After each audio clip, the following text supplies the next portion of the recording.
Muito bem, senhores. Fala, fofa. Sejam todos bem-vindos ao nosso canal novamente. Meu nome é Augusto Bax, eu sou investidor de criptomoedas há pelo menos 200 bilhões de anos. E não deem bola aí pra minha cara de fudido, tá? Porque eu tô em mudança, tô passando aí por uns problemas pessoais também. E daqui a pouco eu vou ir fazer a barba, né? Fofoletes, hoje nós vamos falar sobre vários assuntos aí. Então, infelizmente, o Lula ganhou. Para nós que gostamos de de uma economia mais liberal, mais libertária também. A gente vê que praticamente todo mundo do mercado financeiro, os Faria Limers, investidores de cripto também, acabaram não gostando muito da decisão, mas faz parte da vida. Nós vivemos numa democracia e é assim que funciona.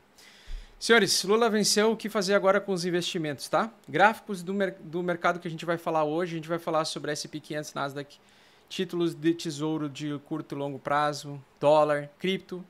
Vamos focar principalmente Bitcoin, Ethereum e Dogecoin, falar um pouquinho sobre isso, porque geralmente no mercado vem pessoas iniciantes querendo tirar dúvidas sobre isso, né?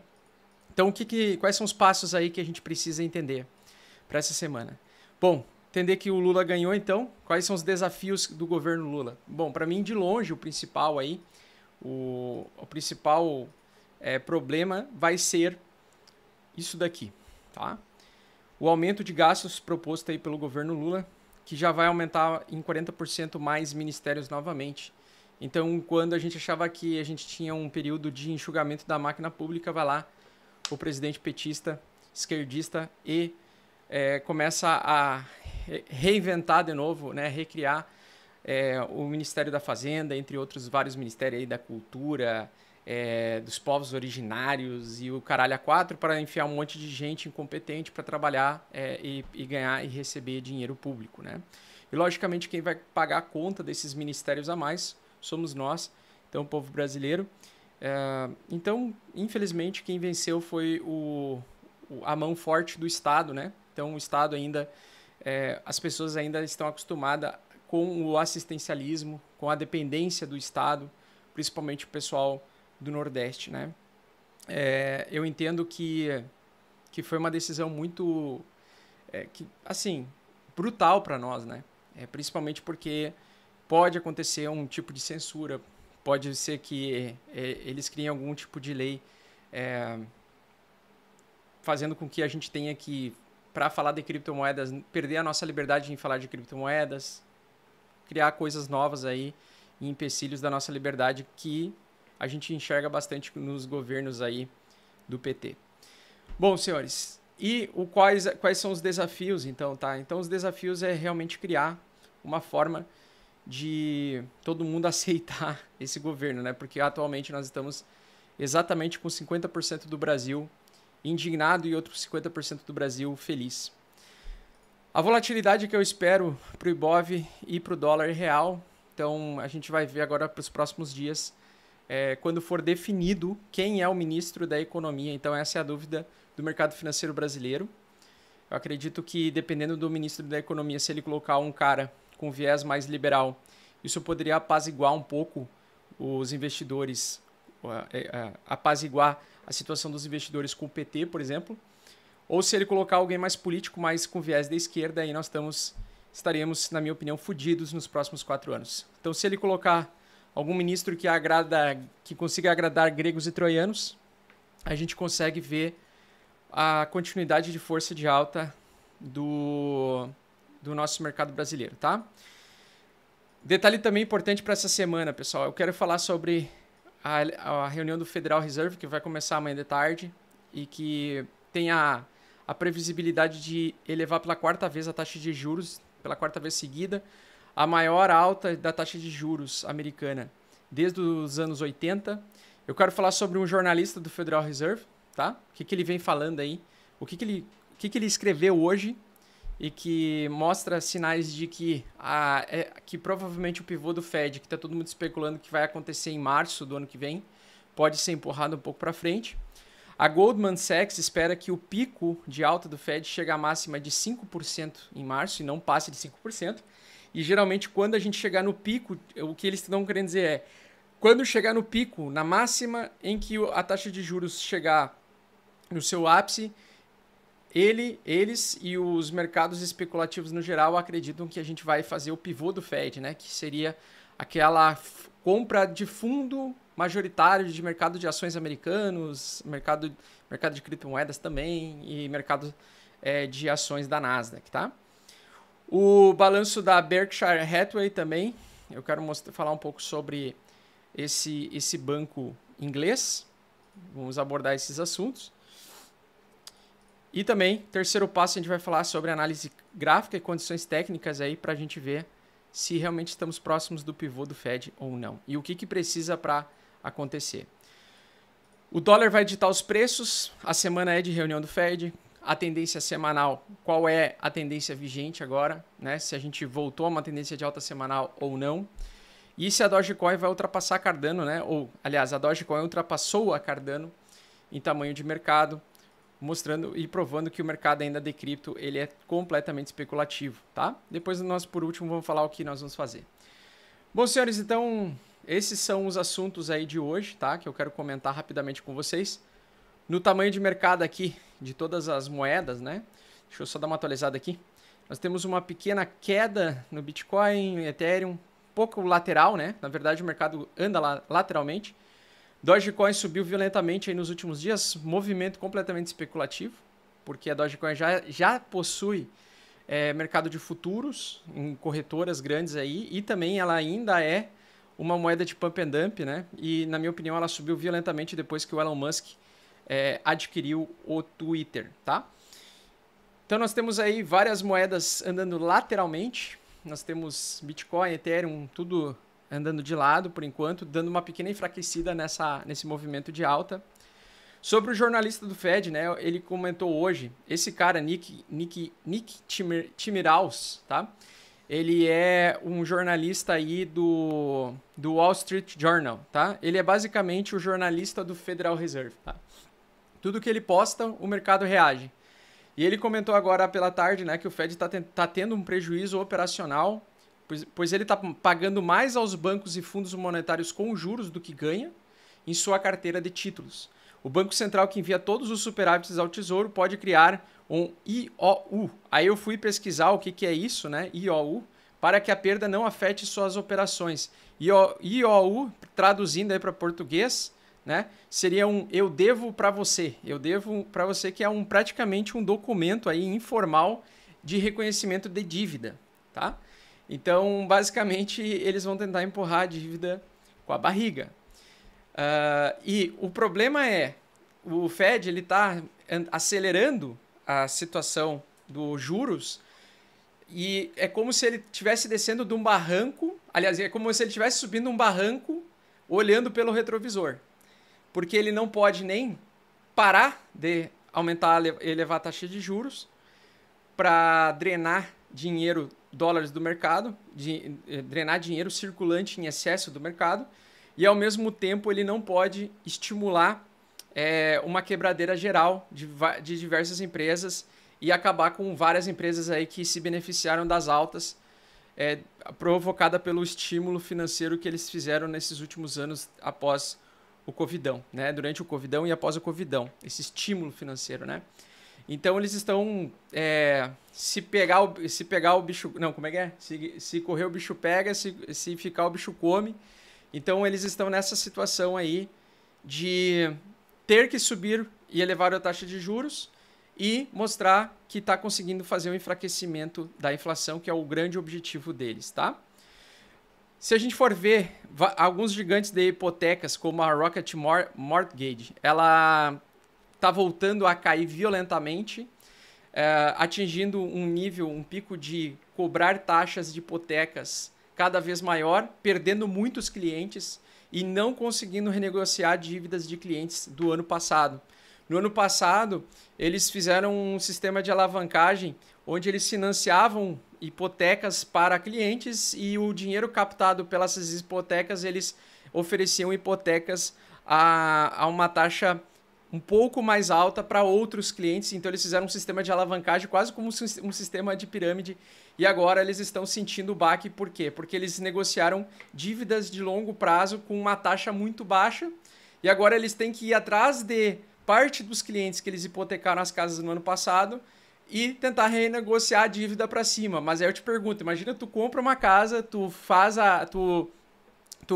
negocia a taxa a pagar o financiamento da tua casa por 35 anos a um percentual X, aí chega um ano depois e o banco liga para ti falando para tu tentar negociar para cima, né? Para tu aumentar a taxa e tentar fazer alguma renegociação para não acontecer uma quebradeira. Então nós temos aí o risco de quebradeira no mercado hipotecário dos Estados Unidos. Então isso aumentou bastante e é normal isso acontecer por conta da elevação da taxa de juros. Esse é um dos sinais, um dos efeitos da elevação da taxa de juros, como a gente falou no vídeo gravado que eu postei ontem aqui no canal. Então nós temos essa preocupação também persistente pelo Fed dessa alta do preço de financiamentos de casas, veículos e crédito, tá? Vem aumentando aí grandemente, tá? Isso é mais um problema além do problema da inflação descontrolada, né? E tem um detalhe, esse mesmo jornalista que eu mostrei para vocês, ele comentou que, e ele falou sobre esse texto aqui, né, que consumidores ricos em dinheiro, eles podem significar, né, ou a quantidade de pessoas que têm dólares em sua posse e que estão agora retendo dólares sobre sua posse, estão significando um risco de a taxa de juros ficarem mais elevada do que o esperado. Lembrando que esse é o jornalista que escreve aí para o The Wall Street Journal, que é praticamente aí o jornal do Federal Reserve, tá? O que acontece? Ele quando falou há umas 2, 3 semanas atrás, ele falou em pivô do Fed. Aí todo mundo ficou replicando essa informação, né? O pivô do Fed que vai acontecer em março do ano que vem. E aí, a partir de março do ano que vem, a gente vai chegar num fundo. E aí todo mundo começa a comprar alta infinita e etc, né? E aí começa de novo a cair os juros, depois começa a impressão de dinheiro e aí a riqueza extrema. Mas, na verdade, ele passou 2 semanas e ele postou esse texto aqui, provando ali por dados, né, que existem hoje muitos americanos que retêm muito dinheiro em dólares, ou seja, a injeção de dólares na economia durante o Covid trouxe uma expectativa de riqueza artificial tão grande que muitos desses caras que enriqueceram, muitos desses investidores que se beneficiaram, são os caras que não querem se desfazer dos seus dólares e trocar por títulos para limpar ou tirar esses títulos esses dólares de circulação, fazendo o movimento deflacionário. Ou seja, a quantidade maior de pessoas ricas que estão retendo dólares em hold, estão fazendo com um risco que a inflação ela fique por mais tempo descontrolada ou arrefecendo muito mais fraco do que o Fed precisa, e isso pode aumentar então o risco da elevação da taxa de juros continuar subindo persistentemente, tá? Então pode ser que passe dos 5% esperado, dos 4,5% esperado lá de março, e é isso que a gente comentou ontem também no vídeo de ontem sobre a possibilidade de recessão, tá? Então o que acontece também, né? Perda de combustível na elevação da taxa de juros mais altos pelo Federal Reserve. O Banco Central agora está pagando mais em despesas de juros do que ganha em receitas de juros. Então acontece aí um movimento de falta de controle inflacionário nesse sistema do Federal Reserve, tá? Então é isso que ele falou, esse tweet dele, na verdade é um resumo, aquele tweet que eu li de vocês é um resumo dessa notícia aqui que ele fez, desse texto que ele fez aí para o Wall Street Journal, tá? Os consumidores europeus estão reduzindo gastos discricionários, estão só reduzindo gastos com lazer e estão focando em manutenção e sobrevivência da vida, né? Que é gastar com alimentos e energia, tá? Então esses são os principais gastos aí que eles estão fazendo. O banco britânico aí, o Barclays, ele espera que o Banco Central dos Estados Unidos eleve a taxa de juros para a faixa de 5% a 5,25% no fim do ciclo, março do ano que vem. Então eles estão falando em final de ciclo em março do ano que vem. Eu acredito que esse vai ser o fim do ciclo? Não, tá? Eu acho que não. Eu ainda acho que vai rolar aquela grande queda que ninguém está esperando, que é a fase de capitulação, que vai entrar para os livros de história. O Wilson, do Morgan Stanley, que é um outro fundo de investimento aí, ele também comentou, né, que que ele acredita que o apertamento quantitativo está se aproximando do fim. Ele também é outro que aposta aí que em março vai ser o fim da elevação da taxa de juros, tá? Eu, novamente, digo para vocês que eu não acredito nisso, porque eu não vi a inflação arrefecer mais rápido do que o esperado, tá? Pelo contrário, a inflação está vindo bem xoxa, na verdade. Bom, finalizando então as notícias aqui, eu queria só comentar com vocês que hoje sai o balanço do Berkshire Hathaway, que é aquela empresa de seguros do Warren Buffett, tá? Olha só a capitalização de mercado desse fundo aí, ó, 659 bilhões é o capital dessa empresa, uma das maiores empresas do mundo. Hoje vai sair o Q3, o resultado do balanço do Q3 dessa empresa. E como essa empresa, como esse fundo, ele possui muitos investidores que que investem na empresa aí do Warren Buffett, a gente tem que ver se o resultado, se ele vir muito negativo, isso pode trazer um impacto de queda nos mercados hoje ainda, tá? Vamos ver como é que está a situação aí do balanço da empresa, né? Muito bem. E tem um detalhe importante, tá? Mesmo com o Lula à frente do poder, o Brasil ele pode sim ter um crescimento no ano que vem, pessoal, por causa do boom das commodities, que vai continuar, na minha opinião. A China recebe aí commodities, ela compra 30% praticamente de compras de commodities do exterior, ela compra 30% aí do Brasil, das suas compras externas, e a gente precisa desse cliente, né? Então, a China ela pode ser uma das que pode aumentar as suas compras do Brasil.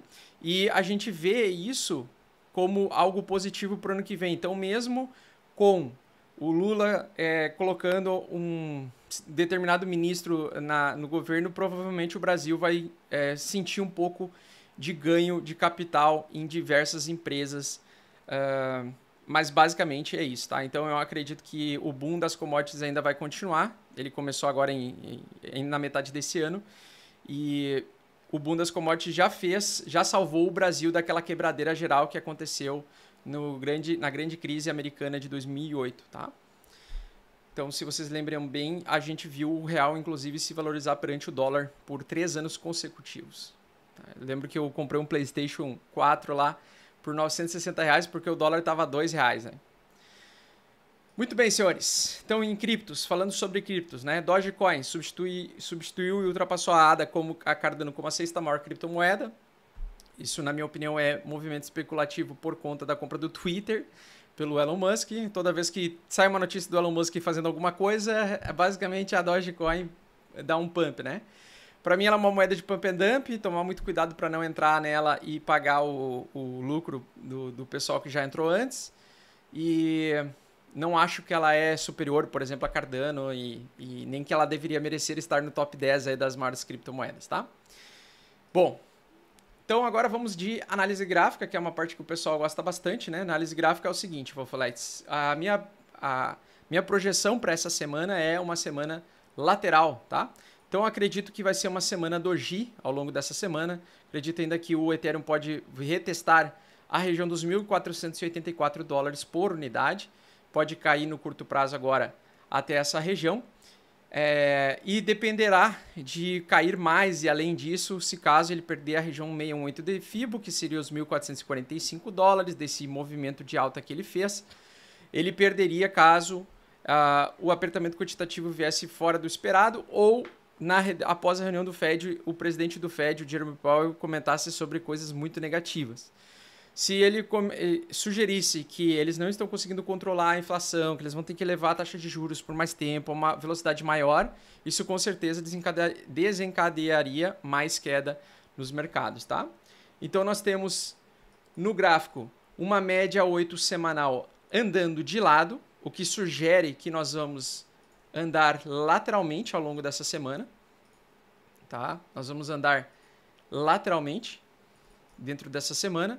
E nós estamos fazendo aqui um movimento que eu chamo de peanut, né? Que é um movimento de bandeira ou lastro ou, sei lá, flâmula. Vocês podem chamar o que vocês quiserem aí. Mas nós temos essa LTB agindo como resistência. Nós temos essa linha de tendência de alta. e nós temos um mercado ainda indefinido querendo mostrar se vai continuar subindo e romper essa LTB ou não, tá? Então, basicamente, eu acredito que nós vamos ter uma semana lateral para esta semana. O gráfico diário, então, ele resistiu a essa região. O mais comum, então, ele é retornar para uma dessas regiões e lateralizar, né? E conforme eu já expliquei para vocês, o meu maior medo está aqui, nesse caixote, porque quando o preço sai de tendência de baixa, ele vai para cima, ele faz um Bart Simpson, que é uma lateralidade, e depois ele vem dando porrada para baixo. Ele vem para liquidar os apostadores de alta, tá?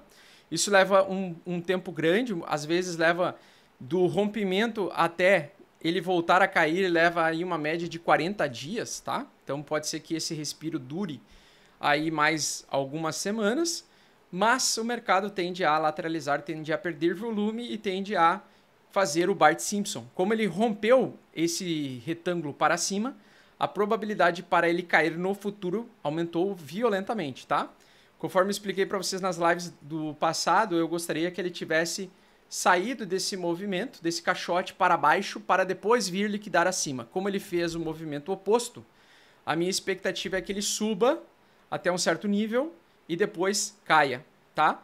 Então, e continue a tendência de baixa. Até porque não teve nenhum tipo de informação, fora essas expectativas desses bancos e fundos de investimentos grandes, do mercado parar de cair. Não teve nada de justificativa de que as pessoas vão agora trocar os seus dólares ou trocar os seus títulos, vender os seus títulos lá de volta para o governo e começar a trocar por dólar para entrar e comprar Bitcoin, criptomoedas, enfim. Então eu acho que isso aqui é um respiro para o preço continuar caindo. Como a média de 8 está se comportando? Bom, a média de 8 a gente vê o rompimento acima da média 8. No curtíssimo prazo, a tendência é de continuar subindo até que ele encontre uma resistência, se ele já não encontrou, ok? Mas como ele saiu desse caixote, eu tomaria muito cuidado de não entrar com tudo, tá? Apesar dele estar acima da média 8 semanal, na verdade a média, antes dela começar a subir sem parar, ela primeiro anda de lado, ela lateraliza, ela vai se atualizando aqui, ela vai ficar de lado depois de um tempo, tá? Então a média da semana geralmente é de lateralização quando ela está nessa condição. Se o preço, então, se tu quiser entrar, ficar comprado, né, coloque obrigatoriamente um stop loss abaixo de 1.324 dólares por unidade de Ethereum, sendo o Ethereum o melhor ativo para comprar hoje, tá? Ou para especular hoje em dia. Por quê? Porque se você não colocar o stop loss e eu estiver correto que isso aqui vai surgir um Bart Simpson aqui, você pode perder o seu patrimônio ou ficar preso com o Ethereum a 1.300 dólares, tá? E aí ele pode cair lá para 800 dólares ou até além dos 800 dólares e você vai deixar de ter a oportunidade de comprar mais barato o Ethereum, tá? Então, se quiser especular e comprar Ethereum e se manter posicionado em Ethereum, eu vou me manter posicionado em Ethereum provendo liquidez entre Ethereum e dólar durante essa semana, porque eu especulo que a semana vai ser lateral. Mas se ele perder esse fundo aqui, eu já vou sair, tá? Se ele perder esse fundo aqui, eu vou sair porque eu não estou usando stop loss. Se eu fosse na corretora e deixasse stop loss, que seria essa ordem de venda automatizada, eu colocaria abaixo dessa grande barra verde aqui que teve esse rompimento e que no futuro o preço tende a vir abaixo dessa barra para liquidar todo mundo. Então, no mercado de futuros, muita gente está já apostando em alta, acreditando que isso aqui é um fundo verdadeiro. Eu não sei se isso aqui é um fundo verdadeiro ou não, tá? Só vamos saber no futuro. Por isso que, como ele saiu desse movimento aqui lateral, eu tomaria muito cuidado para não cair nessa armadilha desse caixote, coisa que já aconteceu comigo várias vezes, né? Então eu especulo que o mercado ele pode abrir o mês de amanhã o mês, né? O próximo mês de novembro, ele pode dar uma porradinha para baixo, pode abrir com queda e essa barra pode ser uma barra falsa, tá? Uma falsa barra de reversão de alta. Tem que tomar muito cuidado com a abertura do mercado numa semana em que tem muita decisão aí, que tem a fala do presidente do Federal Reserve, que praticamente manda no mundo econômico, né? Manda no dinheiro. Beleza? Então o Ethereum a gente falou, vamos só falar sobre o dólar rapidamente. Então o dólar também tem aí um fechamento de mês lateral. A semana, né? A mesma coisa que eu falei para o Ethereum, eu digo para o dólar. Se o Ethereum tem a expectativa de andar de lado, o dólar também. Então a expectativa que eu tenho para ao longo dessa semana é do dólar simplesmente ficar lateral dentro de um caixote. Quando ele faz esse movimento, né, de bear trap e mostra que ele tem força, isso significa que ele pode empurrar o preço dos ativos para baixo. Então se ele voltar para essa região aqui para depois voltar para cá, isso aqui vai dar a lateralidade que eu estou falando para vocês aí do mercado esperado pelo mercado, beleza? Se ele conseguir romper, nós vamos voltar já a ver o mercado todo cair, tá? Daí a gente vai ver todos os mercados aí praticamente internacionais caindo. Mercado americano, mercado de criptomoedas. Então a gente precisa ver se o dólar ele fica enfraquecido. Se ele ficar enfraquecido, melhor, porque isso daria para nós uns 40 dias de respiro do mercado ainda, podendo começar a retomada de baixa só lá para o final de dezembro. Se ele voltar a subir violentamente forte, aí a queda já começa agora, o retorno a grandes quedas já começa a voltar agora. Mas o importante o melhor é se o preço ficar costurando a média 8 semanal aqui, dando um respiro maior para a gente no mercado, beleza? Porque se o dólar romper, ele vai esmagar aí os ativos de risco, né? E aí a gente pode ver os bonds aqui, de curto prazo, que voltaram a subir. Então isso é bastante perigoso, acima da média 8 semanal.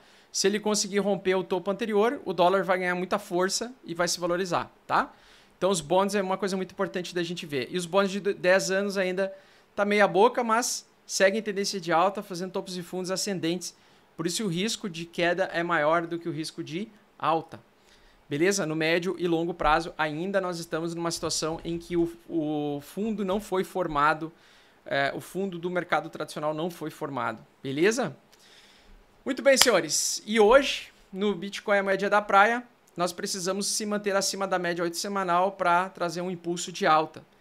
Como acredito que vai rolar um enfraquecimento, eu ficaria aí 100% vendido em ativos se a gente tiver uma barra vermelha dessas aqui, perdendo a mínima e pegando e buscando liquidez desse triângulo que rompeu para cima. A mesma coisa que eu falei para o Ethereum, eu comento para o Bitcoin. Nós rompemos para cima, o normal é quando rompe para cima o preço depois voltar e desabar e perder e pegar todo mundo aqui embaixo, tá? E possivelmente retestar esse fundo anterior aqui dos 17 mil mais uma vez, talvez até perdendo um pouco mais e caindo um pouco mais. Então, como ele rompeu para cima, mesmo que ele está acima da média 8 semanal, eu fico temeroso, tá? Eu fico preocupado e aguardando para ver se ele não vai perder essa mínima aqui. Se ele perder essa mínima aqui, ele vai querer perder essa mínima aqui e aí vai fazer o preço cair rapidamente, buscando stop atrás de stop e liquidando geral, beleza? Senhores, continuem naquela situação, 80% vendido, 20% comprado, para tu não perder uma possível alta se ela acontecer. Se o mercado especular uma recuperação econômica mais rápido do que o esperado, eu sigo ainda mais pessimista, achando que o mercado vai cair mais uma vez, vai trazer os preços do Ethereum de novo para 800 dólares, Bitcoin para 17 mil dólares e assim por diante. Não sei se esse é o fundo verdadeiro. Acredito que nós estamos apenas em um respiro para o preço, para os ativos continuar caindo, porque a expectativa é elevação da taxa de juros amanhã em 75 pontos base, fazendo com que mais investidores no mundo todo troquem os seus ativos de risco, criptos, ações, por títulos do governo americano para enxugar os dólares circulantes. Beleza? Espero que vocês tenham gostado. Um grande abraço e até a próxima. Falou, fofas!